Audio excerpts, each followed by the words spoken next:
Good afternoon. Can you hear me with my mask or should I remove it? Are you okay? It's better now?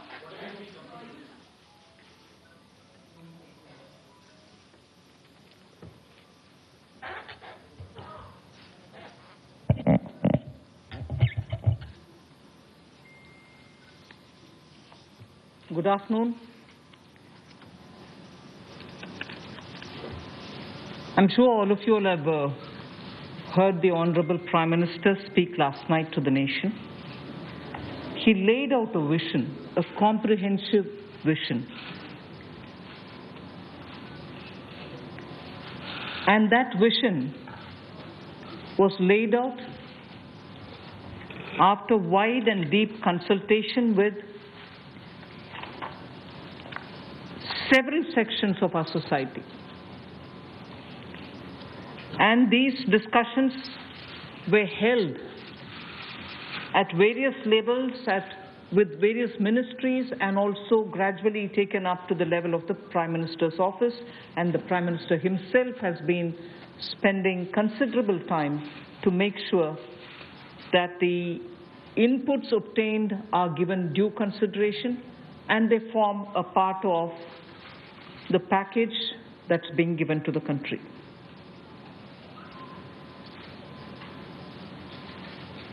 Essentially, this is to spur growth and to build a very self-reliant India. And that's where this whole initiative is called as Atmanirbhar Bharat Abhiyan. And the word Atmanirbhar India is the one which you will be hearing me say quite often. I know, coming from South India, a lot of people wondered what it actually meant. So for their benefit, I'll just say what it means in the four languages, subject of course to perfectionist corrections. Suya Sarbu Bharadam in Tamil, Suya Adharita in Telugu,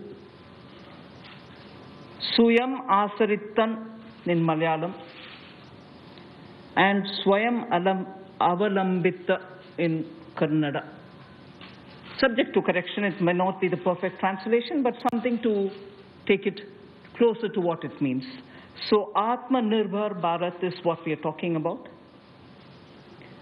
And you heard the Prime Minister clearly say that this is going to be resting on five important pillars. Five important pillars: the economy, infrastructure, technology-driven systems, demography, and demand. So if these are the five pillars on which we are trying to build Atmanirbhar Bharat, the focus obviously will be what can be defined as the factors of production in today's language. Factors of production, all of us know that we've been hearing it: land, labor, capital, and enterprise. Today, we recast it, say it the same way, but then essentially referring to the very same factors of production, but in this Atmanirbhar Bharat, our focus therefore would be on those factors of production which are land, labor, liquidity, and law. So essentially it addresses issues of ease of doing businesses, ease of doing compliance and regulations being due diligence observed, and so on. And in this, the intention is to build brands. Intention is also to take local brands and build them to a global level. So there is a global value chain integration also as a part of this vision which the Prime Minister has put before us. Certainly when he says Atmanirbhar Bharat, it is not to look inwards and cut India to become an isolationist country. it certainly talks about a confident India which can rest on its strengths and also be able to contribute to the globe, the way in which the Prime Minister rightly pointed out. The production of PPE and masks and also ventilators to an extent has rapidly grown within these 40 days. We have the capability, we have the enterprise to build such capabilities and help the world with it. And therefore, India shall continue contributing to the globe. You've also been seeing, I'm moving away from Prime Minister's last night's speech, you've been seeing that the government being led by Prime Minister Modi, even in 2014-19 regime, was a listening, was a sensitive, and also was a responding government. And that is why I list before you the various reform-driven steps which have been successfully taken. It's important for us to recall that now, even as we talk about building a new India, building an India which is going to be Atmanirbhar. If I were to group them into different categories and list out what has been done by this government, even in between 2014 and 19, if you were to talk about the poor, we had the DBT-based reforms, based on which today, as we look at the migrants, look at the poor, look at the lockdown in their lives and the impact it has made in their lives, the DBT enabled us to directly put money into their accounts, and they didn't even have to go to the bank to collect it. The bank mitras were able to come and deliver the money, and therefore that reform based on Jan Dhan accounts, based on Aadhaar, and based on mobile technology has brought a revolution in this country, which many countries do recall now, and many of them are not able to do it, although India is able to do it. So for the poor, the DBT, the micro-insurance schemes, PM Awas Yojana, Ujjwala Yojana, again something which has made it possible for people to have free cooking gas in the last 3 months. It wouldn't have been possible to reach out to the poor to have their cooking gas given unless the Ujjwala scheme was so successfully implemented. Swachh Bharat Abhiyan and Ayushman Bharat. And therefore for the poor, during the last tenure, the several schemes which benefited were all reform driven. If I were to talk about agriculture in the same spirit, PM Fasal Bima Yojana, PM Kisan Yojana, which again has come off handy, that we were able to front load the money to the Kisan during this lockdown. Otherwise it wouldn't have been possible. Creating new fisheries department, Krishi Sinchai Yojana, were all aimed at bringing reform in agriculture. Similarly, talking of business and also trying to bring in better business environment.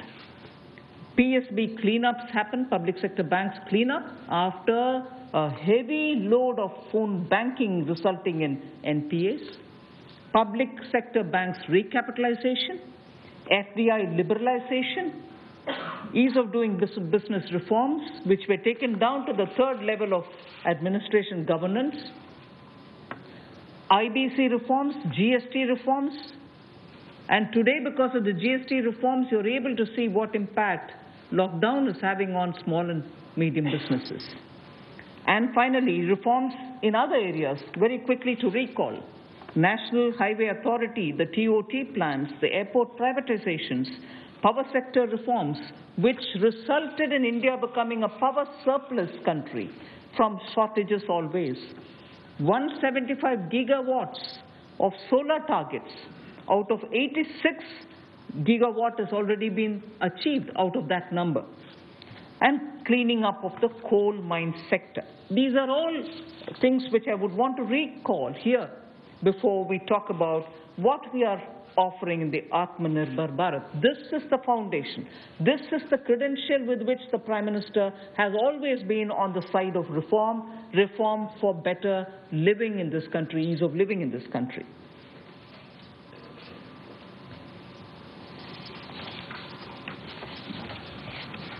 नमस्कार। कोविड-19 में देश और दुनिया के सामने बहुत सारे संकट खड़े किए और इन चुनौतियों के समय में भी भारत के यशस्वी प्रधानमंत्री आदरणीय मोदी जी अवसर देखते हैं और कहीं ना कहीं पिछले कल का उनका जो देश के प्रति संबोधन था उसमें स्पष्ट तौर पर दिखता है कि आत्मनिर्भर भारत बनाने के लिए ये जो संकल्प उन्होंने लिया है, ये जो सोच अपनी देश के सामने रखी है, इसने एक नई ऊर्जा देशवासियों में भर दी है। जहां अपने घरों तक सीमित थे लोग, आज वो आत्मनिर्भर भारत बनाने के इस संकल्प में जुड़ने जा रहा है और संकट में अवसर देख रहा है। और शायद यही कारण है कि दुनिया के मुकाबले अगर भारत का देखा जाए तो इस लड़ाई में बहुत अच्छे कदम रहे। यहाँ तक कि दुनिया भर के देशों में दवाइयाँ तक पहुँचाने का भी संकट के समय में अगर किसी ने काम किया तो भारत की दवाइयों की कंपनियों ने किया, जिसमें भारत को बहुत प्रशंसा भी मिली है। यही नहीं, सबसे पहले कोविड-19 को चलते मोदी सरकार ने जो पहला कदम उठाया वो प्रधानमंत्री गरीब कल्याण योजना के रूप में लेकर आए कि देश के गरीब को भूखा ना रहना पड़े, उसको कोई दुख तकलीफ ना हो। और 1,70,000 करोड़ का ये पैकेज माननीय वित्त मंत्री जी ने आप सबके सामने रखा था। और यही नहीं, कंप्लायंस की कोई दिक्कत ना हो कि आपको कानूनी तौर पर वैधानिक रूप से कोई जो नियमों का पालन कर रहा है उसमें आप रह ना जाएं, तो उसकी भी छूट 3 महीने का मॉरेटोरियम पीरियड आपको दिया गया। फिर आरबीआई के माध्यम से भी घोषणाएं हुई जिसमें लिक्विडिटी का फायदा आप सबको मिला, देश के करोड़ों लोगों को। तो मेरा मानना यह है कि रिफॉर्म्स की जब माननीय प्रधानमंत्री जी बात करते हैं कि आत्मनिर्भर भारत हमने बनाना है, तो उसके 5 स्तंभ की उन्होंने बात की है, 5 पिलर्स की बात की है, जिसकी विस्तार में उल्लेख माननीय वित्त मंत्री जी ने किया है। मैं एक बात इसमें और कहना चाहता हूं कि ये जो हम इकोनॉमी की बात करते हैं, अर्थव्यवस्था की बात करते हैं, पहला स्तंभ आधारभूत ढांचा हमारा ऐसा हो जो आधुनिक हो। और यही नहीं, हमारे सिस्टम जो है वो 21वीं शताब्दी में हमें विश्व गुरु बना सकें, उस लायक हम बनाएं। वाइब्रेंट डेमोग्राफी की हम बात करते हैं, युवा शक्ति को हम राष्ट्र शक्ति और राष्ट्र निर्माण के रूप में लगाएं और उनका लाभ उठाएं। और डिमांड को कैसे बढ़ाना है और डिमांड सप्लाई चेन का समन्वय कैसे बना रहे और अर्थव्यवस्था आगे और कैसे बढ़े, इसके इस्तेमाल को करने की भी जरूरत है। बोल्ड रिफॉर्म्स का पूरा लेखा जोखा माननीय वित्त मंत्री जी ने पिछले 6 वर्षों का दिया है। मैं यही कहूंगा, बड़े निर्णय करने के लिए मोदी जी जाने जाते हैं। चाहे वो गुजरात में आए भूकंप के समय वापस कच्छ को खड़े करने की बात हो, या आज के संकट के समय भारत में पीपीई और मास्क के निर्माण की बात हो। और कहीं ना कहीं यही सोच भारत को आत्मनिर्भर भारत बनाने जा रही है। और इस आत्मनिर्भर भारत जो मूवमेंट है, इसमें हम आप सबको जोड़ने आए हैं। 20 लाख करोड़ का ऐतिहासिक पैकेज माननीय मोदी जी ने पिछले कल घोषणा की है और प्रधानमंत्री जी ने हमें निर्देश दिया है कि प्रतिदिन अलग अलग सेक्टर्स को लेकर आप सबके बीच में आकर इसकी विस्तार में हम लोग जानकारी दें। तो माननीय वित्त मंत्री जी आपको अगली जानकारी देंगे कि आज किस सेक्टर को लेकर हम आप सबके बीच में आए हैं। लेकिन बोल्ड रिफॉर्म्स 6 वर्ष भी होती रही, अब भी होगी, जब तक भारत आत्मनिर्भर नहीं हो जाता, उस दिशा में लगातार काम चलता रहेगा। So I broadly explained about the reform steps which were taken during the previous 14 to 19 tenure of this government. And after the 2019 elections, the July budget was presented. Post that, immediately, in this very hall, we met several times, over several fortnights, when we had to respond to the call of the hour, the need which was felt by the SMEs and many others. And all this only to underline the fact that you're speaking with a sensitive, a responsive, and a government which believes in consultation. So then after that, the budget of February 2020 was presented, but soon after came Corona. And after the parliament session was concluded, within hours of the announcement of the lockdown, the PM Garib Kalyan package was announced, about which Amos has briefly referred. The numbers are something which are worth recalling here because we are going to have to build on that. 52,606 crores into DBT account of 41 crore bank account holders, the Jan Dhan account holders. 18,000 crore worth grain and pulse transfers happened, in which 48 lakh metric tons of wheat and rice have been distributed, costing 69 crores, to 69 crore account ration card holders.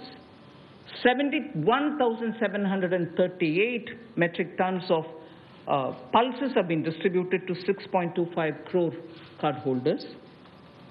Aside from this, non-card holders have also been distributed grains. And I mentioned a minute ago about the Ujjwala scheme, which helps distribution of free cylinders. Divyang and old age pensioners have all been also given assistance. So after the lockdown, within a couple of hours, meaning within a day or two, we came with that announcement of the Garib Kalyan package. With that, there was also a compliance and also due diligence related deadline dates which were postponed so that ease of compliance could come in. Beginning today, I come over to speaking about today. Beginning today, for the next few days, I shall be coming with this entire team before you to put out the details of the vision which PM has put forth yesterday. So PM's vision for a self-reliant India, we will come with the details in various tranches beginning today, and we shall not forget in each of the tranches that we're talking about that we do have a responsibility towards the poor of this country, towards the needy of the country, towards the migrant workers of this country, the Divyang and the aged. So the tranches will of course be for all our convenience, suitably bringing grouped items which have some correlation. Alongside, you also had the Reserve Bank of India coming up with a lot of liquidity infusion, about which the data which will be shared with you all will go into greater detail about the quantum that they came up with, the LTROs and the TLTROs. I'm not getting into it so that you'll get the data, but we are not going into it. We also ensured, the Revenue Secretary is here, we also ensured that 18,000 crores of refunds through a special drive were given for all the income taxpayers. Drawback were also given the payments. So the intention being liquidity should be in the hands of the people. For all those who have up to 5 lakhs of refund dues, we cleared it. 14 lakh taxpayers have benefited because of that.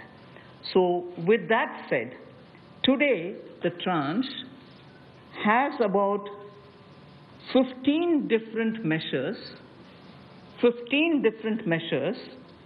6 of which pertain to the micro, small and medium enterprises. Kutir Lagu Udyog ke liye 6 aise kadam hum utaenge. 2 relate to the Employees Provident Fund. 2 relate to the NBFCs, Housing Finance Corporations, and the MFIs, microfinance institutions. 1 relates to DISCOMs, One relates to contractors, one relates to real estate, and 3 are tax measures that we've taken. So I'll get into the detail of today's tranche of announcements. I said there are 6 major steps for the MSMEs. The first one, there is a collateral-free automatic loan for MSMEs which is being provided. This will give facility up to 3 lakh crores. 25 crore outstanding for those MSME units for whom 25 crore is the outstanding loan, or 100 crores whose turnover is, will benefit from this. These loans will have a 4-year tenure, and there will be a moratorium given for 12 months. These are going to be 100% credit guaranteed over as a cover given to banks and NBFCs on principal and interest. So this is going to be available till 31st October 2020. There are no guarantee fees, no fresh collaterals required. So I guess this will benefit 45 lakh units so that they can resume their business activity and also safeguard jobs.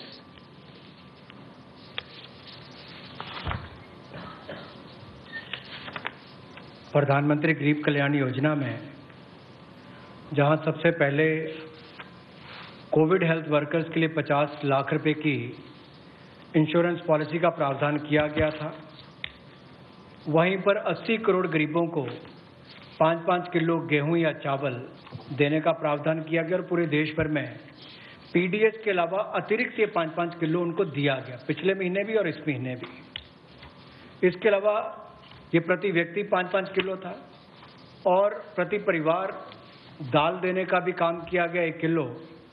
और इसके अलावा जो हमारे वृद्ध, विधवा, दिव्यांग हैं उनको भी जनधन खातों में सीधा पैसे डाले गए, 500-500 रुपये, 1000 रुपये उनको टोटल डाला गया।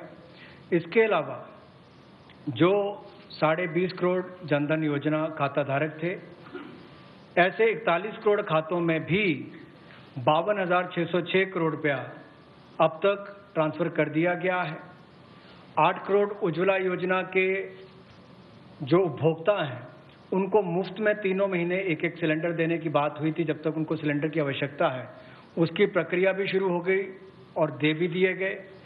यहाँ तक कि जो पीएम किसान के लिए भी 2,000 रुपया ऐसे करोड़ों किसानों के खातों में उसको ट्रांसफर कर दिया गया। तो जितनी घोषणाएं उस पीएम गरीब कल्याण योजना के अंतर्गत की गई थी, उन पर सारे कदम भारत सरकार द्वारा उठाए गए और करोड़ों भारतीयों को इसका लाभ माननीय प्रधानमंत्री नरेंद्र मोदी जी के माध्यम से मिला है।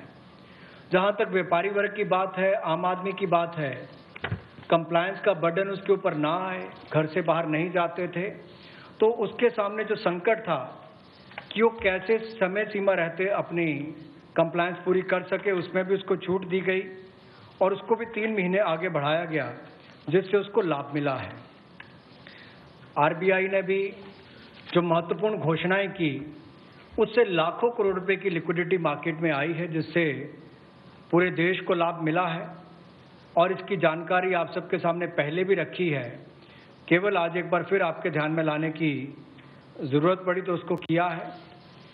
एक जो मीडिया के माध्यम से हमारी जानकारी हमें मिली और जो वीडियो कॉन्फ्रेंस और बाकी सब वार्तालाप बाकी लोगों से हुआ, मध्यम, सूक्ष्म, लघु उद्योग, कुटीर उद्योग, घरेलू उद्योग जो है, इन सब के सामने बहुत बड़ी मुसीबत थी कि पैसों की भारी कमी थी। इन सब के लिए क्या किया जाए, ये भारतीय अर्थव्यवस्था की रीढ़ है। ये जो हमारा सूक्ष्म, लघु, मध्यम उद्योग है, कुटीर उद्योग है, गृह उद्योग है, इन सब का एक बहुत महत्व है। 12 करोड़ से ज़्यादा लोगों को ये रोजगार देते हैं। तो ऐसे कारोबार और व्यापार करने वाले, विशेष तौर पर एमएसएमई सेक्टर जो है, इसके लिए आज एक बहुत बड़ी घोषणा है कि collateral free automatic loan 3 lakh crore रुपए का मध्यम सूक्ष्म लघु कुटीर और गृह उद्योग को मिलेगा। इसमें किसी को अपनी ओर से कोई गारंटी, कोई कोलेटरल देने की आवश्यकता नहीं है और इसका समय सीमा भी 4 वर्ष की होगी और पहले 12 महीने यानी कि पहला 1 वर्ष उनको प्रिंसिपल रीपेमेंट नहीं करना पड़ेगा, इनके मूलधन का चुकाना नहीं पड़ेगा, मूलधन को नहीं चुकाना पड़ेगा और 12 महीने की इस पे छूट रहेगी और 4 वर्ष के लिए उनको ऋण दिया जाएगा।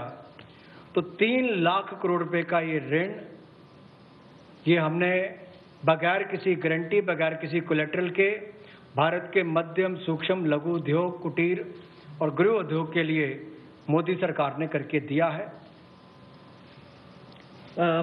I just move to the next one, which is about a 20,000 crore subordinate debt proposition which we are bringing.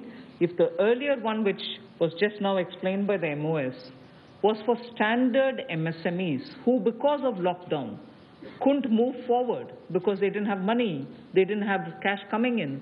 So for buying raw materials or paying the wages, if they had a problem, you had that emergency credit line which we spoke about just a minute ago. Now I come to talking about subordinate debt through which we want to infuse about 20,000 crores. These are meant for stressed MSMEs. So if you're providing for the standard, you're now providing for the stressed MSMEs. Now the stressed MSMEs do have a problem of equity. So for them, through a subordinate debt provision, we want to provide about 20,000 crore liquidity. 2 lakh MSMEs are likely to benefit from this. The functioning of the MSMEs which are NPA or are stressed, all of them will be eligible. For this subordinate debt-based scheme, NPAs or stressed MSMEs will all be eligible for this. The government will be providing about a 4,000 crore as its contribution to the CGTMSE, the Credit Guarantee Trust, and they will be then able to provide the partial credit guarantee support to the banks, as a result of which stressed and NPA MSMEs will immediately benefit. तनाव में जो सूक्ष्म लघु मध्यम उद्योग या कुटीर या गृह उद्योग है, उनकी परिस्थितियों को देखकर गौण कर्ज या अधीनस्थ ऋण के रूप में 20,000 करोड़ रुपए का प्रावधान इन स्ट्रेस्ड एमएसएमईज के लिए किया गया है, ताकि इनकी जो कमी आती थी उस कमी को दूर किया जा सके।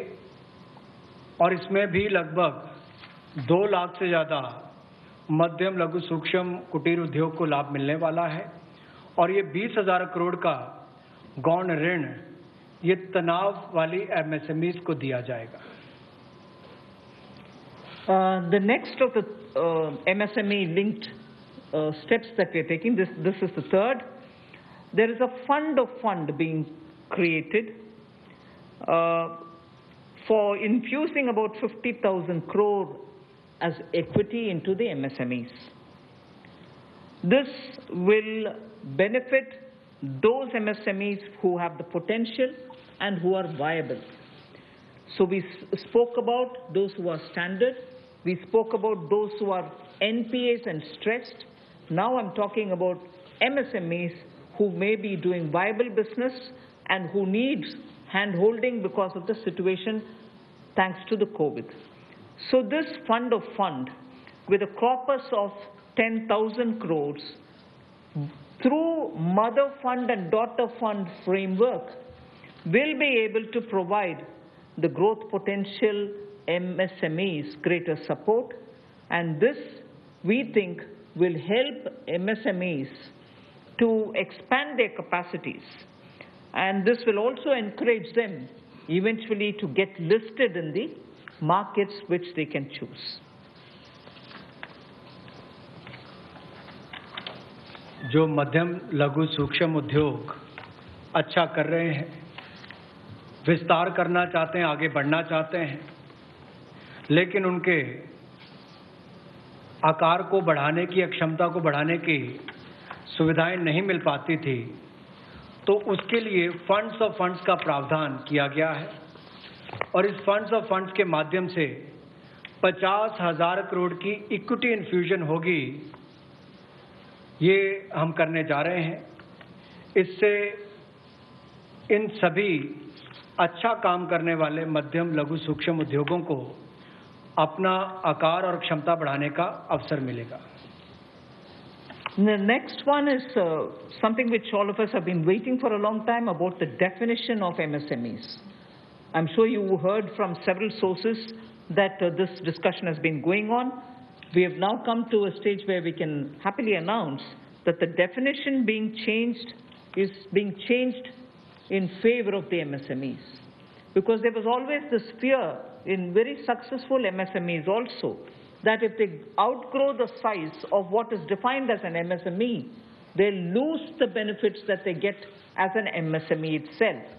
So outgrowing this definition meant outgrowing and going out of receiving benefits. Therefore, MSMEs preferred to remain within the definition rather than grow. Now what we are coming with is a change in the definition of MSME so that they need not worry about growing in size. They will still be able to get quite a lot of benefits which otherwise, as an MSME, they had got. So now how do we change it? I told you why we are changing the definition. How are the changes being brought about? What exactly is the change which is coming in? The change is that investment limit which defined an MSME is being revised upwards. So you can be a slightly more larger invested company, but you're still going to be considered only as an MSME. And then I'll come to the amounts which is shown in the chart there. But the idea is, even with an increased investment, you'll still be defined only as an MSME. You shall not get out of the benefit which is given to you as an MSME. Second is, additional criteria to define an MSME is being brought in. And that criteria is based on turnover. So that is being brought in newly now. Earlier it was only investment size. Now investment size and or additional turnover size is being brought in.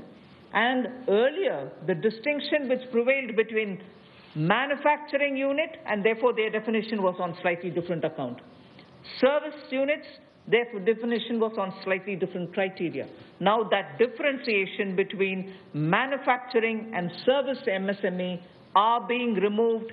Manufacturing MSME or service-based MSME shall all be defined similarly.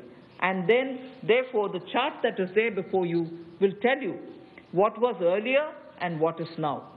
What was earlier defined with an investment of 25 lakh as micro unit will now have investment allowed till 1 crore. So they'll still be called a micro unit even if the investment is up to 1 crore. Now, in that, service investments of 10 lakhs were called as micro earlier. Now, because the distinction is removed, service also will have the benefit of being called a micro unit even if the investment is 1 crore. Over and above it, I did say that in addition to investment as a definitional criteria, we are bringing in the criteria of turnover also. So now your investment can be up to 1 crore and your turnover can be up to 5 crore. You shall be called as micro. This or that. Your investment can be 1 crore and your turnover can be 5 crore, up to 5 crore. You will be micro enterprise, and so on. So small will be up to 5 crore, manufacturing enterprise. Services was up to 2 crore. Now the definition is changed to 10 crores and 50 crores. Investment and turnover, and so on. The table explains it.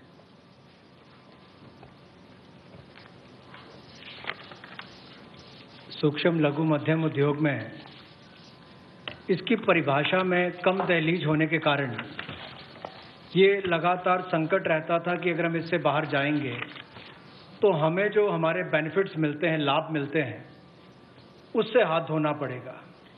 और यही कारण था कि हमारे कुटीर, सूक्ष्म, लघु उद्योग कभी बड़ा बनने का सपना नहीं देखते थे, और सपना देखते भी थे तो ये जो सीमा इसके लिए रखी गई थी, कम दहलीज थी, इसके कारण ये बड़े नहीं हो पाते थे। और कहीं ना कहीं जो आज कंपटीशन है उसमें फिर ये बहुत पीछे रह जाते थे। वर्षों लंबित मांग है, वर्षों से मैं सुनता आ रहा हूं, चौथी बार एमपी बन गया, कब से शुरू हो रही, आज तक वही मांग है। मैं धन्यवादी हूं प्रधानमंत्री मोदी जी ने इस पर ये कदम उठाने के लिए कहा है। और जो पहले क्राइटेरिया था कि मैन्युफैक्चरिंग यूनिट जो है वो 25 लाख से कम इन्वेस्टमेंट की होगी तो माइक्रो में आएगा, और सर्विस एंटरप्राइजेज जो थी वो 10 लाख तक की अगर उसने इन्वेस्टमेंट की होगी तो माइक्रो में आएगा। अब इसमें एक बदलाव किया गया है कि निवेश की लिमिट को तो बढ़ाया ही गया है, साथ में कारोबार को भी जोड़ा गया कि आपने व्यवसाय या कारोबार कितना उस वर्ष में किया है। तो इसको इन्वेस्टमेंट को बढ़ाकर माइक्रो के लिए 25 लाख से बढ़ाकर 1 करोड़ तक की जो इन्वेस्टमेंट करेगा वो माइक्रो यूनिट कहलाएगा। और ये मैन्युफैक्चरिंग और सर्विसेज दोनों के लिए एक ही क्राइटेरिया रहेगा, तो सर्विस सेक्टर को भी माइक्रो में आने का लाभ मिला है। तो 1 करोड़ से कम निवेश करने वाले को माइक्रो इंडस्ट्री में जो 5 करोड़ तक का व्यापार कारोबार करेगा उसको माइक्रो कहा जाएगा। स्मॉल वाले के लिए 10 करोड़ तक का निवेश और 50 करोड़ तक का कारोबार करने का प्रावधान, और मीडियम जो है उसमें 20 करोड़ तक का निवेश और 100 करोड़ तक की टर्नओवर। तो आप कल्पना कीजिए कि कल तक जो शायद मीडियम वाले के लिए आता था वो आज आपके स्मॉल वाले के लिए भी उससे बेहतर ऑप्शंस आकर खड़ी हो गई। तो इससे हमारे कुटीर, सूक्ष्म, लघु, मध्यम उद्योग को बहुत बल मिलने वाला है। एक और बैंकों का हाथ पकड़ना, पैसा देना, दूसरी तरफ से डेफिनेशन चेंज करके उनके आकार और क्षमता को बढ़ाने का अवसर देना, ये अपने आप में क्रांतिकारी कदम इस दिशा में लिया गया है। I move to the fifth step in the MSMEs. I said total 6 measures are getting announced today. Of the 6, the fifth one is that for government procurement, tenders up to 200 crores will no longer be on global tender route, meaning global tenders will be disallowed in government procurement for tenders up to 200 crores. Why is this being done? Majority of the MSMEs in India were unable to supply those big mother units, as you may call, large companies, who they were serving all the while. Suddenly the conditions became, based on the global tenders, unmatchable by our MSMEs. So they were disqualified from supplying to companies for whom they actually grew as ancillary units. As a result, many of our MSMEs were not anymore able to participate in supplying products to many of these large units. So by bringing this condition now, we are saying for global tenders worth 200 crores or less, particularly for government procurement, they need not be global tenders at all. So this will make MSMEs do their business with a lot more confidence and carry on with it. Self-reliant India will also then be able to serve Make in India, because small units can now be participant in government purchases. पिछली 2 slides में भी आपने देखा होगा कि कुटीर, सूक्ष्म, लघु, मध्यम उद्योग के लिए जो बड़े कदम उठाए गए हैं, 3 लाख करोड़ के कोलेटरल फ्री और कोई नई गारंटी दिए बिना एक और से ऋण उपलब्ध करवाना, उसके अलावा जो बाकी कदम उठाए गए और उनकी परिभाषा बदलने का काम भी किया गया, तो ये कदम उससे एक और स्तर ऊपर है कि ये सब बदलने के बाद उनको कामकाज जब मिले तो कंपटीशन में कहीं ना कहीं अनफेयरनेस जो होती थी उसमें हमारे लोकल उद्योग वो पीछे रह जाते थे। तो लोकल को बल, लोकल से ग्लोबल तक जाने की बात जो कल तक प्रधानमंत्री जी ने कही, उसी दिशा में एक ये कदम है। लोकल के लिए वोकल भी, लोकल को बल भी, लोकल से ग्लोबल भी। तो ये इसीलिए ग्लोबल टेंडर्स जो हैं ये 200 करोड़ तक से कम वाले जो हैं, इसमें यानी कि 200 करोड़ से कम वाले में ग्लोबल टेंडर्स नहीं होंगे। इसमें हमारे सूक्ष्म, लघु, मध्यम उद्योग को लाभ मिलेगा और कहीं ना कहीं आत्मनिर्भर भारत की जो हम बात करते हैं उस दिशा में कदम ये भी उठाया गया है। The sixth step towards MSMEs is post-COVID trade fairs, exhibitions are going to be very difficult. So we shall ensure that e-market linkage is provided across the board for all these MSMEs so that they're able to find their market easily in the absence of being able to participate in trade fairs which cannot be held in this environment.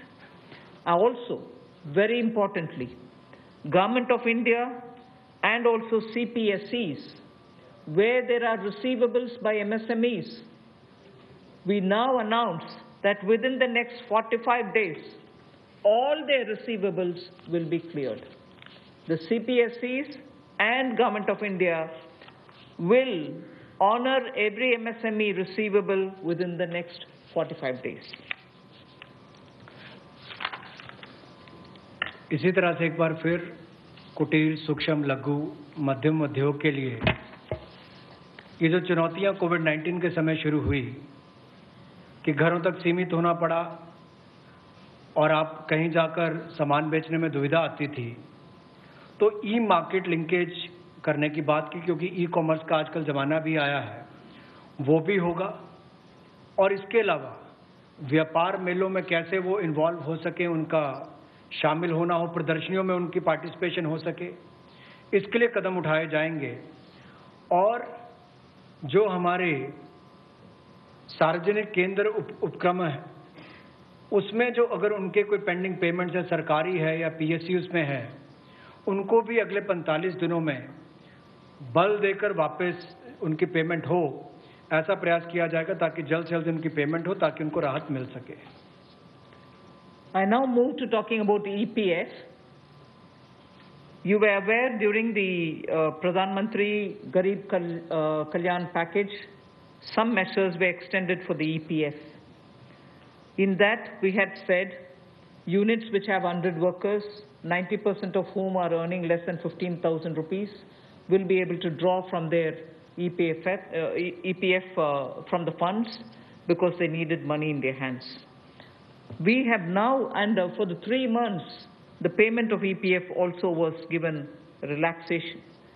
What I would now like to say before you is liquidity relief is being given for all EPF establishments. In this, 12% which is paid by the employer and 12% by the employee contribution. We extend the support which Government of India gave for another 3 months. We had given it for March, April, and May up to May 2020. The payments were made into their eligible accounts by Government of India for March, April, and May. Nearly 3.6 lakh establishments benefited from this. Liquidity relief of 2,500 crores to 72.22 lakh employees is now being proposed to be provided by extending this contribution for the next 3 months also. June, July, and August 2020, the EPF contribution will be paid by Government of India, and this shall provide 2,500 crore liquidity support. So what was given earlier for March, April, and May is now being extended for another 3 months, which will be June, July, and August, and therefore we shall be infusing 2,500 crore liquidity and 72.22 lakh employees will benefit from it. 1,70,000 crore के प्रधानमंत्री गरीब कल्याण package में एक सुविधा दी गई थी कि EPF जो है, प्रोविडेंट फंड जो है, वो 12% जो कर्मचारी उसका भी और जो नौकरी देने वाला उसका भी 12% भारत सरकार देगी। और ये पहले 3 महीनों के लिए हमने किया था, जिसकी भुगतान कर भी दिया गया पहले 2 महीनों के लिए, और इसको अगले 3 महीने और बढ़ा दिया जाएगा। इसका प्रावधान भी जून, जुलाई और अगस्त के लिए कर दिया गया है। 3,67,000 ऐसी संस्थाओं के 72,22,000 ऐसे कर्मचारियों को इसका लाभ मिलेगा, जब कर्मचारी का 12% हिस्सा भी और नियोक्ता जो नौकरी देने वाला है उसका 12% हिस्सा भी भारत सरकार देगी, और ये कुल मिलाकर 2,500 करोड़ के लगभग का लाभ इनको मिलेगा। The next on EPF again, in order to provide more take-home salary for the employees and also to give relief to employers in the payment of PF for those which have not been covered under the earlier description, which is if you have 100 employees, 90% of whom are drawing less than 15,000, we announced a scheme earlier, which I'm extending for another 3 months. That's what was announced a minute ago. The second one in EPF now is the statutory PF contribution for those who are not covered in the earlier one is being reduced from 12% to 10%. So for the next 3 months, employers need to pay only 10% and not 12% so that they will have some more money in their hands. However, for the central public sector enterprises and for state PSUs, we will continue to pay 12%. So this reduction is not for the government. However, government employees government employer still pays 12%. But employees in these public sector undertakings will be given the advantage of paying only 10%. So a liquidity relief of 6,750 crores for both the employee and employer will be available for the next 3 months.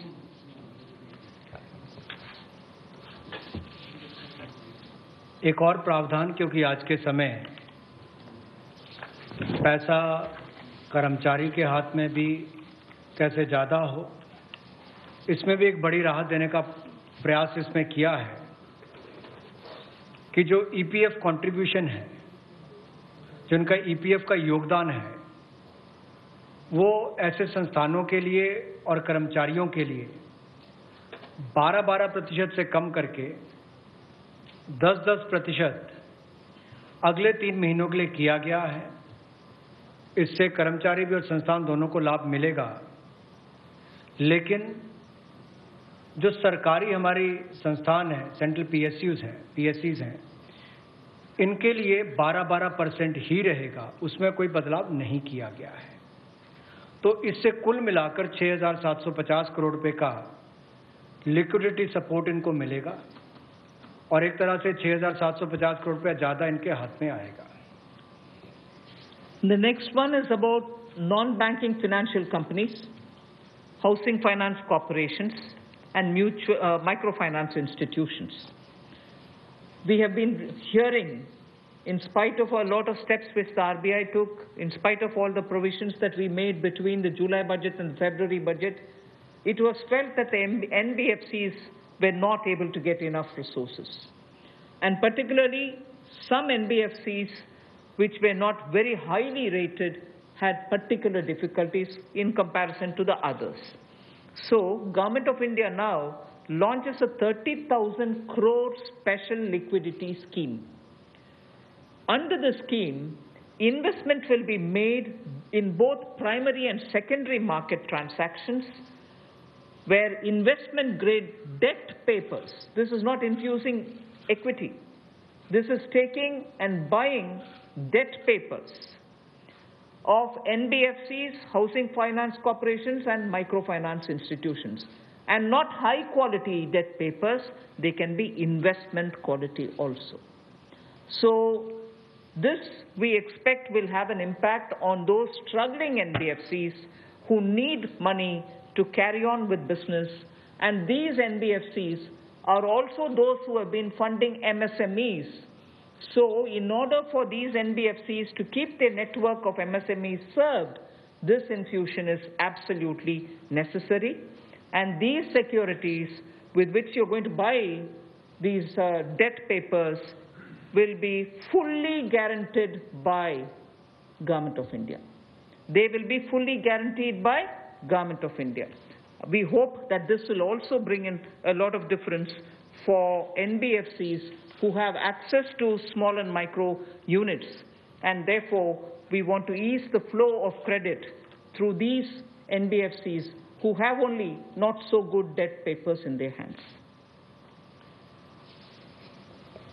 गैर banking वित्तीय कंपनियां NBFCs या फिर हमारे housing finance companies और micro finance institute, इन सब के लिए जो इनके पास लिक्विडिटी की कमी आती थी, धन का अभाव होता था, उसके लिए ये नई योजना लेकर आए हैं जिसमें 30,000 करोड़ रुपए का विशेष तौर पर प्रावधान किया जाएगा। स्पेशल लिक्विडिटी स्कीम ये होगी जिससे इनके धन की आपूर्ति भी होगी और इसके माध्यम से जहां एक और हाउसिंग सेक्टर को बल मिलेगा, MSME सेक्टर को बल मिलेगा, उसका भी लाभ हमारी अर्थव्यवस्था में और नीचे आम आदमी को पहुंचेगा और इसका पूरी तरह से गारंटी भारत की सरकार देगी। The next facility also for the NBFCs is to give 45,000 crore liquidity infusion through a partial credit guarantee scheme for the NBFCs in particular. This is an existing scheme, but we are expanding its scope. Expanding its scope only because it will now cover borrowings such as primary bond issued, the commercial papers. So all these will constitute the liability side of the balance sheet, but we are getting into that area also. But in this case, as different from the previous one, 20%, the first 20% loss alone will be borne by the guarantor, which is Government of India. The first 20% loss. So in this, again, AA rated papers below and also below that will all be included. Even unrated papers will be eligible for investment. This, we think, will help many of the microfinance institutions. And with this, if money goes into their hands, even based on unrated papers, we guess they will have liquidity to reach out to the MSMEs who may be in the far-flung areas. जहां पहली 30,000 करोड़ की liquidity guarantee scheme लेकर आए थे, NBFCs के लिए, HFCs और MFIs के लिए, वहीं पर अब आंशिक ऋण गारंटी योजना ये लगभग 45,000 करोड़ रुपए की NBFCs का इसमें प्रावधान किया गया है। इसमें भारत सरकार गारंटर होगी, जो 20% का नुकसान इसके द्वारा वहन किया जाएगा।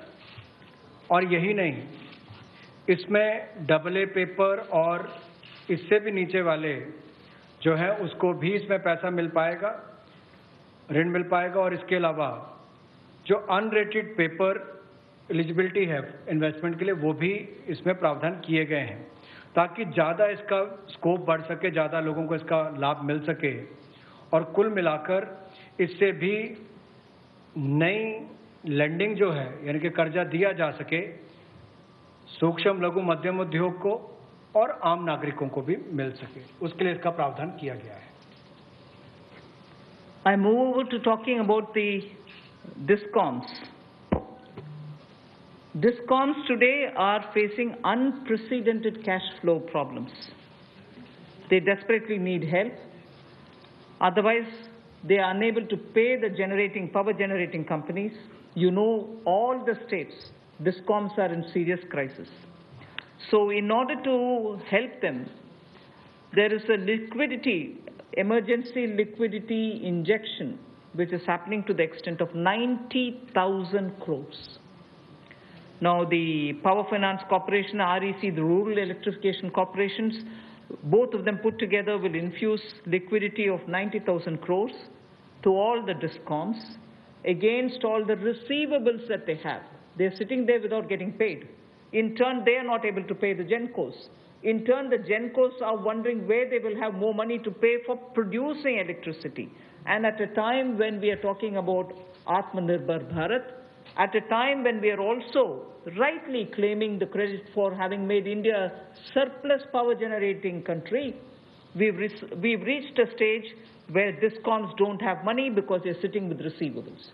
So we are now making a provision, a one-time provision, for PFCs and RECs to infuse that money into the DISCOMs against their receivables, and who in turn, this will be done with the state issuing guarantees. The guarantee, the amount which is being infused on guarantees being given by states. Now, obviously, having received that infusion of money, the DISCOMs will pay the GENCOs. GENCOs in turn will clear their dues and keep the cycle moving. Now, what does this do to the customer? The customer, we want the benefit to be passed on to the customer. We are in fact telling the central public sector generation companies that they shall give rebate to those DISCOMs which shall pass these benefits to the final customer. So we are making it clear to the central public sector generation companies that on receiving the money from the DISCOMs, they should be able to pass it on again back to the consumers.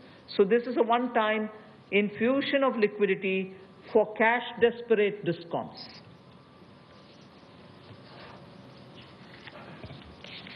बिजली वितरण कंपनियों की आय में जो भारी कमी आई है और लेनदारी जो इनकी कई राज्यों से बढ़ी है, उसके कारण भी ये अभूतपूर्व नकदी प्रवाह की स्थिति इनको देखनी पड़ रही है। इन परिस्थितियों में आम उपभोक्ता को भी नुकसान ना हो, बिजली उत्पादन करने वाले भी और बिजली वितरण करने वाले भी इस अभूतपूर्व समस्या में कहीं उलझकर ना रह जाएं, इसके लिए 90,000 करोड़ रुपए का प्रावधान डिस्कॉम्स के लिए किया गया है, बिजली वितरण कंपनियों के लिए किया गया है। और ये 90,000 करोड़ रुपया जो बिजली वितरण कंपनियों को दिया जाएगा, वो पावर फाइनेंस कॉरपोरेशन और रूरल इलेक्ट्रिफिकेशन कॉरपोरेशन के माध्यम से दिया जाएगा। Thank you. I move to the next, which deals with contractors. All Government of India agencies, such as the railways, road transport, highways, CPW, etc., will now give 6 months extension without any cost to the contractors, so that extension should cover construction work or goods and services contracts that they have with central government agencies. They can take additional 6 months to comply with the contract conditions.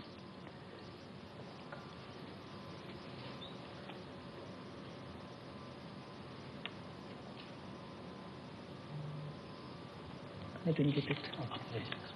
Up to 6 months. So the extension is up to 6 months, is what I'm being told. Okay. Covers construction. This shall cover construction work or cover even goods and services contracts. It will also cover completion of works and intermediate milestones that they may have. This will also cover and extend concessional period which is given in PPP contracts. So even the concessional periods will get extended up to 6 months. And in order to facilitate greater liquidity which they can obtain, government agencies will partially release bank guarantees to the extent of the partially completed contracts. So if a particular contract is completed to some extent and not fully, to that some extent, the partial bank guarantee will also be released so that their cash flow will improve. जहां एक और पहले 200 करोड़ तक के tenders global नहीं होंगे, एक वो राहत दी गई। अब उसके बाद जो अभी काम हमारे कॉन्ट्रैक्टर्स कर रहे हैं देश भर में, चाहे वो रेलवेज का हो, सड़कों का हो, हाईवेज का हो, सेंट्रल पब्लिक वर्क्स का हो, अलग अलग डिपार्टमेंट्स के हों, क्योंकि कोविड के कारण ये समस्या खड़ी हुई, तब उनको 3 महीने से ज़्यादा 6 महीने तक की राहत इसमें दी जा सकती है एक्सटेंशन के रूप में, ताकि उनको कोई खामियाजा ना भुगतना पड़े। और जो ऑब्लिगेशंस थी उनकी, उसके कारण दिक्कत आ सकती थी, इसलिए प्रावधान किया गया है ताकि मुकदमेबाजी या बाकी सब ना हो और मानसिक रूप से भी ठीक रहे और अच्छा काम करके समय पर पूरा कर सकें। तो 6 महीने तक की इनको राहत दी गई। और यही नहीं, जो पीपीपी कॉन्ट्रैक्ट्स है उसमें भी जो कंसेशन पीरियड है उसमें भी ये राहत 6 महीने तक की दी जा सकती है, पर मैक्सिमम जो है 6 महीने तक हो सकता है। केस टू केस मैटर करेगा। और जो सिक्योरिटी दी जाती थी पार्शियल, उसको रिलीज किया जा सकता है आंशिक रूप से। मान लीजिए मैं कोई ठेका लिया है, 70% किसी ने काम किया और उसके एवज में उसकी आंशिक रूप से वो बैंक गारंटी को वापस किया जा सकता है, ताकि उसके पास और लिक्विडिटी और काम करने के लिए आ सके। एक बहुत बड़ी राहत इस तरह से कॉन्ट्रैक्टर्स को भी देश भर में देने का एक प्रावधान किया है। 80% की होगा तो उसके अनुसार, 60% की होगा तो उसके अनुसार, लेकिन कुल मिलाकर उसके पास पैसा ज़्यादा है ताकि वो कामकाज में उसको कहीं दिक्कत ना आए। I've come to the last two of today's announcements. One relate to the real estate, which is what I'm doing now. The next has direct taxation related reliefs, which has 3 different aspects. So the last two, one is on the real estate and the next is on the taxation. In the real estate matter, the Urban Development Ministry shall issue advisory to the states and the union territories so that the regulatory authorities are given clear picture that they can treat the COVID-19 period as an event where you can invoke the force measure. In other words, they can treat it as an act of God, and to that extent be flexible about the execution of the contract signed. This will also mean that with the necessary changes, they will have to issue fresh project registration certificates. They can extend the registration and the completion dates. Suo motu, they can do it by 6 months for all registered projects, expiring on or before 25th March 2020. So using the force majeure clause, they can suo motu extend the registration and completion date by 6 months if the project was registered on or after 25th March 2020. So there need not be individual applications separately for it. They can suo motu do it. They can also issue fresh project registration certificates automatically with revised timelines. So this way, people who had entered into a contract and got fixed because of the coronavirus will not suffer. These measures, we think, will de-stress developers, and real estate industry, which is already in difficulty, will benefit with the new timelines. कोविड-19 का प्रभाव हमारे real estate projects पर भी पड़ा होगा, और इसके लिए ही ministry of housing and urban development ये राज्य की सरकारों को और यूटीज़ को एडवाइस भी करेगी कि उनकी जो रेगुलेटरी अथॉरिटीज़ हैं वो एक प्रावधान करें कि जो रजिस्ट्रेशन और कंप्लीशन डेट है उसको सुओ मोटो 6 महीने तक आगे बढ़ा दिया जाए, और इसकी जो 25 मार्च तक जो एक्सपायरी डेट थी, यानी कि उसको 6 महीने तक आगे बढ़ा दिया जाए और इसमें कोई इंडिविजुअल एप्लीकेशंस मंगवाने की आवश्यकता नहीं है। जो 25 मार्च तक थी उसको वैसे ही 6 महीने तक का आगे विस्तार कर दिया जाए, उसको आगे अवधि को आगे बढ़ा दिया जाए। रेगुलेटरी अथॉरिटीज़ को भी यही अनुरोध किया गया है और इसमें ministry of housing and urban affairs के माध्यम से जाएगा कि 3 महीने तक पीरियड उसको भी आगे बढ़ा दिया जाए और जो फ्रेश प्रोजेक्ट रजिस्ट्रेशन सर्टिफिकेट्स हैं वो भी रिवाइज टाइमलाइंस के साथ दे दिए जाएं। तो इसी तरह से रेरा के अंतर्गत जो टाइमलाइंस है उसको आगे बढ़ाने की जो बात कही गई है इसमें विस्तार में कही गई। I move over to talking about the tax-related proposals, which is my last. You're fairly familiar with the TDS and the TCS tax deductions which happen. We have now, from, let us say, tomorrow till 31st March 2021, reduced the TDS rates and the TCS rates by 25% of the existing rate. So if the existing rate is 100, it will be reduced by 25%. This shall apply to all payments, if they are payment for contracts or professional fees or interest or rent or dividend or commission or brokerage. All of these will be eligible for this 25% rate reduction. Through this, and as I said, this will be coming into force from tomorrow and last till March 31st, 2021. And this reduction we think will release nearly 50,000 crores in the hands of the people who otherwise would have paid it as TDS. This reduction alone is going to give 50,000 crores back to the people, in the sense it will be in their hands rather than coming in as payment of taxation.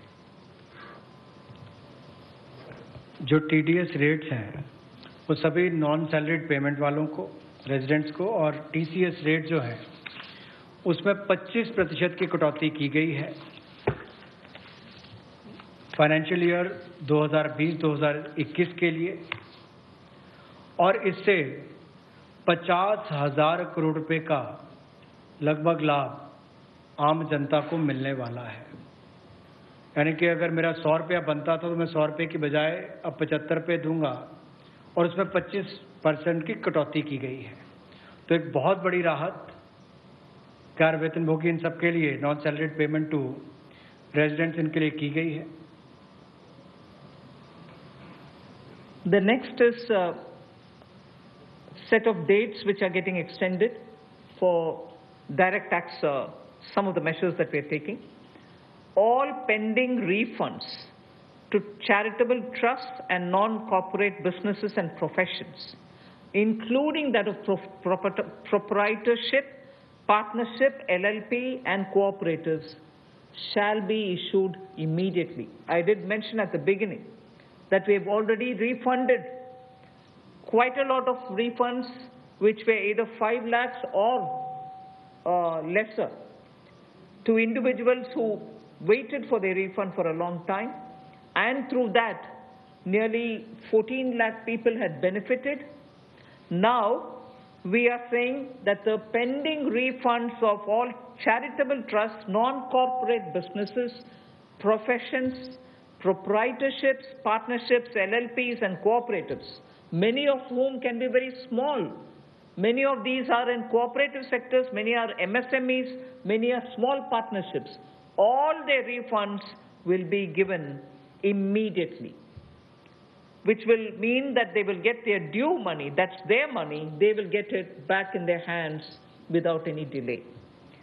Then the due date of all income tax returns for the year 2019-2020 are now being extended from 31st July 2020 and 31st October 2020 to 30th November 2020.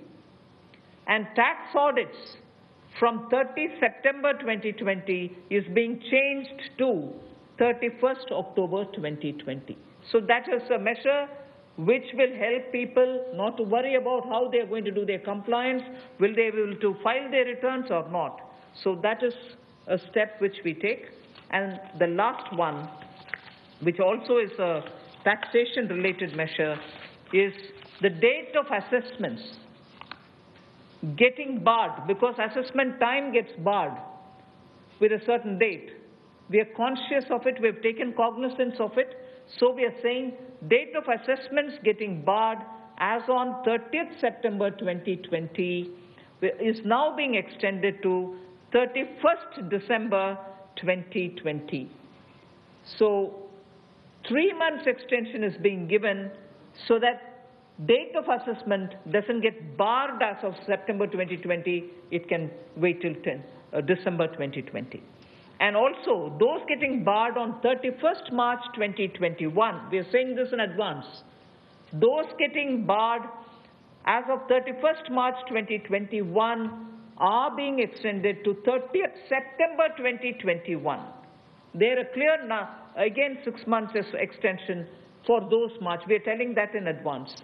31st March 2021, which we are getting debarred, will now be moving over to 30th September 2021. And the last point that I would want to share with you all for this evening is, you know, we've launched this Vivad Se Vishwas scheme for making payment, and there was a component that you had to pay 10% extra if it is beyond a certain date.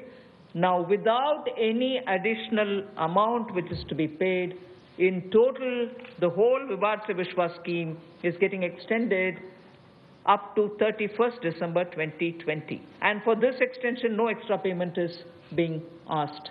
So the entire Vivad Se Vishwas moves over to 31st December 2020.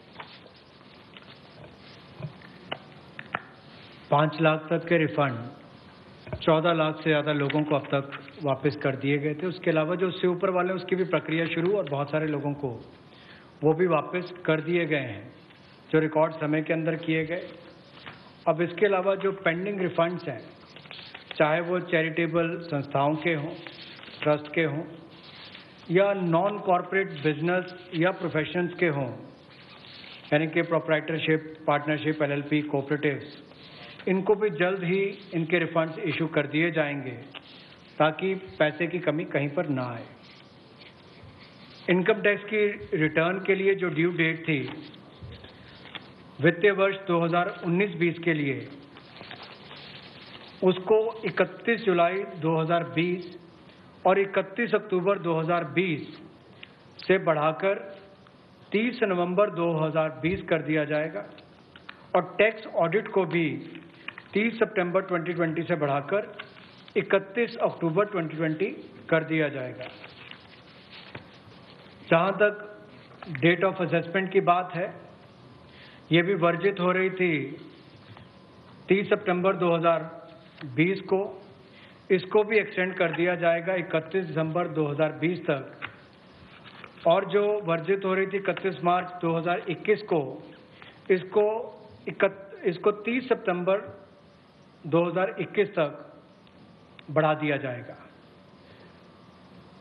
मैं एक बार फिर कह देता हूं, जो date of assessments जो बार हो रही थी 30 सितंबर 2020 को, उसको 31 दिसंबर 2020 तक बढ़ा दिया गया है, और जो बार हो रही थी 31 मार्च 2021 को, उसको 30 सितंबर 2021 तक बढ़ा दिया गया है।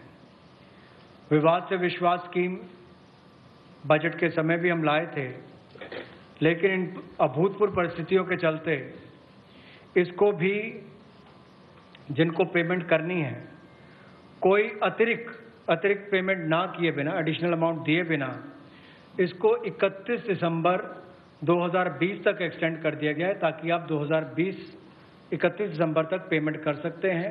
उसमें आपको कोई अतिरिक्त पेमेंट नहीं करनी पड़ेगी। मैं धन्यवाद करना चाहूँगा फाइनेंस मिनिस्टर का, MOS फाइनेंस का, for a detailed briefing to all of us on these particular subjects. Madam, with your permission, 2 questions we are going to take online and 4 questions we can take from the hall here. So first I take the question online. How does the government plan to finance rupees 20 lakh crore stimulus? Maybe this is a question I should answer after I finish all my announcements in the various tranches. But government has also given a slightly altered schedule, the borrowing schedule. So that is one of the ways, that is, I repeat, that is one of the ways in which we are also expecting to finance. But the other details about how exactly are we going to get financing this will be probably more appropriately answered after we finish announcing all the tranches. Okay. Number 14. मेरा सवाल ये है कि borings को लेकर के पहला सवाल था, इस पे थोड़ा सा अगर आप और बताना चाहें कि इतने बड़े पैकेज के लिए सरकार फिलहाल बोरिंग को लेकर के क्या योजना है, आने वाले वक्त में किस तरीके का और प्रावधान करने की योजना है, और दूसरा ये कि जो बैंक गारंटी, जो लगातार बैंक पिछले 2-3 महीने में ये बात को लेकर के चिंतित थे कि कुछ सेक्टर्स पर लोन देने के लिए वो ज़्यादा पॉजिटिव नज़र नहीं आ रहे थे और बैंक गारंटी, सरकार से गारंटी को लेकर के वो लगातार अपील कर रहे थे। ऐसे में आपको लगता है कि इस बड़े पैकेज के बाद में बैंक की तरफ से लोन देने की शुरुआत हो पाएगी और लिक्विडिटी फ्लो की जो कोशिश है उसको कामयाबी मिलेगी? मैं आपके सेकंड क्वेश्चन को जवाब दे देती हूँ, बट फर्स्ट क्वेश्चन अब शायद दोबारा बोलना पड़ेगा, मैं ध्यान से शायद सुने नहीं। सेकंड क्वेश्चन के लिए मैं जवाब ये दे रही हूँ कि ये गारंटी का विषय जो आपने उठा रहे हैं कि बैंक से भी मांग था, उसके लिए तो आज गारंटी का विषय भी हमने घोषणा कर चुके हैं। सो उसके कारण हम ये मानते हैं कि बैंक्स में थोड़ा और तैयारी होगी, मगर वैसे भी पिछले एक सप्ताह से बैंक सेक्रेटरी इधर देवाशीष पांडा जी हैं, लगातार कितने बैंक से क्रेडिट जा रही है, किन को जा रही है, एमएसएमई की जा रही है, रिटेल सेक्टर को जा रहे हैं, ये विषय हम फिनांस मिनिस्ट्री के हैंडल से और पीआईबी के द्वारा भी जानकारी देते आ रहे हैं। इसमें हम स्पष्टता से ये समझें कि बैंक्स लोन देने से संकोच नहीं कर रहे हैं।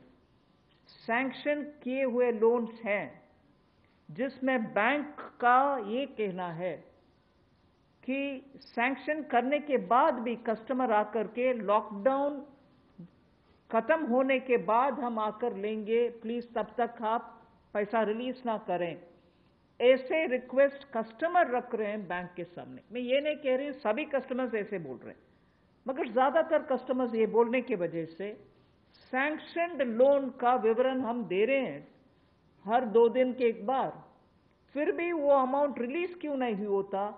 और ये भी प्रश्न उठते हैं कि क्यों बैंक्स रिवर्स रिपो में, रिजर्व बैंक में लगातार पैसा डाल करके आ रहे। कारण यही है कि सैंक्शन करने के बाद भी क्लाइंट्स उनके अपने चॉइस पर कह रहे हैं कि लॉकडाउन निकालने के बाद, हटने के बाद हम पैसा रिलीज करवाएंगे आपसे। सो ये भी है विषय, हम इसका पूरे हर पहलू अंडरस्टैंड करने का आवश्यकता है। Your first question? It was on borrowing. That's all right. You first. That's covered. Number 12. I'm Sapna here. Very good afternoon. Ma'am, 2 questions. A lot of queries are coming from various quarters that after the announcement of the additional borrowing by the government last Friday of 4.2 lakh crore approx, how much is of that's going to be taken care in terms of meeting the revenue gap, ma'am? And the stimulus which you've just mentioned. And ma'am, in today's announcements, would you be able to give us any indication as to what would be the cash outgo by the government? I think your first question is largely addressed already about where are we going to get the money from, and is the debt market going to be able to receive the announcement that's been made by the government last Friday. Yes, you're seeing how the market is responding, and that's no secret. It's not something anyone can hide. It's public domain information. I have broadly indicated the amounts, but in any case, end of the year, all the announcements, 4 or 5 announcements, you'll get to know. And in any case, the Honorable Prime Minister has clearly said what is the total size of the stimulus package. Ma'am, related question online hai. Does the package announced by the Prime Minister yesterday is a standalone one, or it is inclusive of earlier package of 1.7 lakh crore and the other security items, 65 lakh crore liquidity measures announced by the RBI. Does this all? As I said, whoever has asked that question online can wait till all the announcements are made. Sure. Number 9. Ma'am Monika ji business. Ma'am MSME sector में पहले से ही बहुत ज़्यादा liquidity crunch था और UK Sinha committee ने ये सारी रिकमेंडेशंस पहले से ही दे दी थी, तो इतना समय क्यों लग गया? क्या हम लॉकडाउन का इंतज़ार कर रहे थे? और दूसरा ये कि अप्रैल के जीएसटी नंबर्स अभी तक नहीं आए हैं, तो एमएसएमई सेक्टर से काफ़ी कंप्लेंट्स आ रही हैं और वो काफ़ी रिक्वेस्ट कर रहे हैं कि एक जीएसटी एमनेस्टी स्कीम उनके लिए आ जाए, तो क्या हम उसकी आशा कर सकते हैं? एमएसएमई के लिए अभी इतनी सारी घोषणा, पता नहीं मुझे क्यों आप उसको लॉकडाउन के लिए हम इंतजार के, कौन इंतजार करते हैं जी लॉकडाउन के लिए? आप क्षमा कीजिए, मुझे कैसे उसका जवाब देना है पता नहीं चल रही है। मगर एमएसएमई के लिए हम धीरे धीरे जुलाई बजट में भी घोषणा किए, उसके बाद पार्शियल गारंटी का अनाउंसमेंट भी हुआ, फरवरी के बजट में भी एमएसएमई के लिए बहुत सारे कदम हमने उठाए, और अभी कॉम्प्रिहेंसिवली स्ट्रेस्ड हो, एनपीए हो, सस्टेनेबल और वायबल यूनिट्स हो, उन सब के लिए अलग अलग हिस्से पर एमएसएमई के लिए स्टेप्स उठा रहे हैं। और जीएसटी रेवेन्यू के ऊपर रेवेन्यू सेक्रेटरी को मैं बोलूंगी कि प्लीज।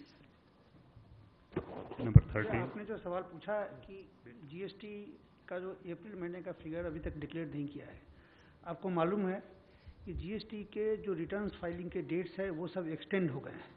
एक बार जब अगर एक्सटेंड कर दिया जाए कि हमने बहुत सारे रिटर्न्स कहा है कि जून तक भरना है, या जो 5 करोड़ से ज़्यादा के जो लोग हैं उनको भी हमने टाइम दिया है, तो एक्सटेंशन देने के बाद अब जो ये जो फिगर्स है इसके बारे में स्पष्ट स्थिति जो है सो हमें 30 जून तक ही मिल पाएगा हमें। तो इसीलिए हम लोगों ने उस फिगर को अभी तो जो लोग पैसे दे पा रहे हैं वो दे पा रहे हैं, बाकी लोग 30 जून तक उनको अवधि दी गई है, उसके बाद ही हमें स्पष्ट स्थिति मालूम पड़ेगा कि कितना पैसा आया, किन लोगों ने रिटर्न फाइल किया है। जहाँ तक कि आपने एमएसएमई की बात की, जीएसटी रिफंड इस एक महीने में, अप्रैल महीने में टोटल इस फाइनेंशियल ईयर में अब तक करीब 11,000 करोड़ लोगों को जीएसटी का रिफंड दे दिया गया है। 11,000 करोड़ एक महीने में, और उसकी संख्या भी मैं बताऊं अगर तो करीब 27,000 लोगों को आईजीएसटी का रिफंड मिला है, और जो बाकी जो जीएसटी का जो रिफंड है करीब 1,39,000 लोगों को जीएसटी का रिफंड मिला है। Madam Sunil Prabhu, NDTV. Just 2-3 points. One, of course, was on the fiscal deficit. Where do you keep the target now? Because this is something that nobody visualized it. Prabhu, just may I intervene? Please focus your question on today's briefing part, because as Madam told, It's part of that, sir. 4-5 series Okay. briefing will be here, so please focus for the today's briefing. That is one part of it, madam. The fiscal deficit and, the states asking for FRBM and, certain measures which you have been part of the deliberations in that aspect. The second is that when you say the EPF and this package that is being given to MSMEs, especially, there is unemployment that is taking place. How are you going to safeguard that, through various measures vis-a-vis this, and what exactly is the outlay that we are envisaging in terms of from the finance minister? You've actually sort of spread like a bird's eye view of what's going to come. So I might want you to wait for the next announcements. 33. That's why I said it's 33. Ma'am मैं शैलेश हूँ NI से। Ma'am MSME को लेकर आपने तमाम announcement करे हैं, उसमें 2-3 तो क्लैरिफिकेशन चाहूँगा। एक तो जो एमएसएमई की डेफिनेशन आपने चेंज करी है उससे कितनी कंपनीज को बेनिफिट होगा, और जो 200 करोड़ से ऊपर के जो टेंडर हैं जो फॉर ग्लोबल टेंडर्स आते थे, कितने लोग जो हैं उससे, कितने ग्लोबल टेंडर्स उससे बाहर हो जाएंगे। और मैम एक सवाल मेरा ये है कि जो आज आपने अनाउंसमेंट करा है और जो इंफ्रास्ट्रक्चर का 1 लाख करोड़ का जो आप लोगों ने टारगेट करा है, उसमें से कितना इसमें अनाउंस हुआ है या अलग है कुछ? मैं ये प्रश्न जो आपने उठाया ग्लोबल टेंडर के विषय में, कोई बाहर नहीं होंगे लोग, इसमें पार्टिसिपेट करने के लिए हम कदम उठा रहे हैं ना। अगर ग्लोबल टेंडर का आवश्यकता नहीं है जिसके वजह से स्मॉल एंड मीडियम इंडस्ट्रीज उसमें भाग लेना मुश्किल समझ रहे हैं।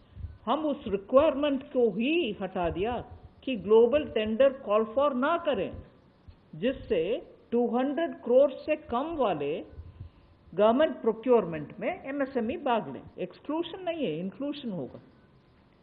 Last question 104। वो आंकड़ा मैं बाद में दूंगी। अभी the intention of that definitional change is to have more companies remain as micro, small and medium enterprises. Growing के वजह से वो इस definition से बाहर ना हो जाएं, इसके लिए कितने यूनिट benefit होंगे? If anybody of the secretaries have that information, they can give.